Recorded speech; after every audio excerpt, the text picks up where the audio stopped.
Hello guys, तर मी आहे मयुरी आणि मी करते 75 डेज इंटरमिटंट फास्टिंगचं चॅलेंज आणि आज आहे 15वा दिवस आणि मी 15 दिवसात 2 किलो वजन कमी केलं आहे. पहिल्यांदा जेव्हा मी 75 डेज केलं होतं तेव्हाचा प्रोग्रेस वेगळा होता आणि आत्ता मी 20 किलो वजन कमी केल्यानंतरचा प्रोग्रेस वेगळा आहे. मे बी हेच सायकल असेल, मलाही नाही आयडिया की आत्ता स्लो का होतं आहे ते. पण 15 दिवसात 2 किलो वजन कमी करणं म्हणजे एका महिन्यात 4 किलो हे एक हेल्दी वेट लॉस मानलं जातं. सो ट्रस्ट द प्रोसेस आणि कन्सिस्टंट राहायचं आहे, बस एवढंच आहे. आजची ही सुरुवात माझी अगदी रोजच्याप्रमाणेच झालेली आहे, पण मी आज जिमला नाही गेले, एक्सरसाइज नाही केली आहे कारण आज उपवास होता गुरुवारचा आणि वर्कआउट नंतर भरपूर भूक वगैरे लागते, त्यामुळे मी आज थोडंसं अवॉइड केलं आहे आणि थोडी बॉडीसुद्धा पेन होत होती म्हणून आजचा एक दिवस स्किप केलं आहे मी.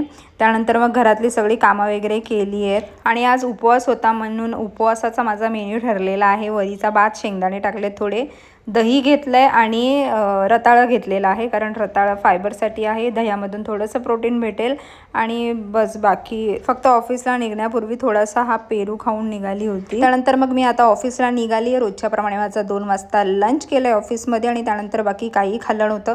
दिवसभर अगदी पुरेसं पाणी पियालेली आहे, रोजच पिते मी. त्यानंतर मग ऑफिसवरून निघाली आणि आज उपवास होता त्यामुळे उपवास सोडायचा होता रात्री घरी गेल्यानंतर. तर रोजच्या म्हणजे डाळभात जे असते ते सगळं खाल्लेलं आहे, पण थोडंसं जास्त खाल्लं आहे आज. एनिवेज असा होता माझा आजचा दिवस. उद्या भेटूया, बाय.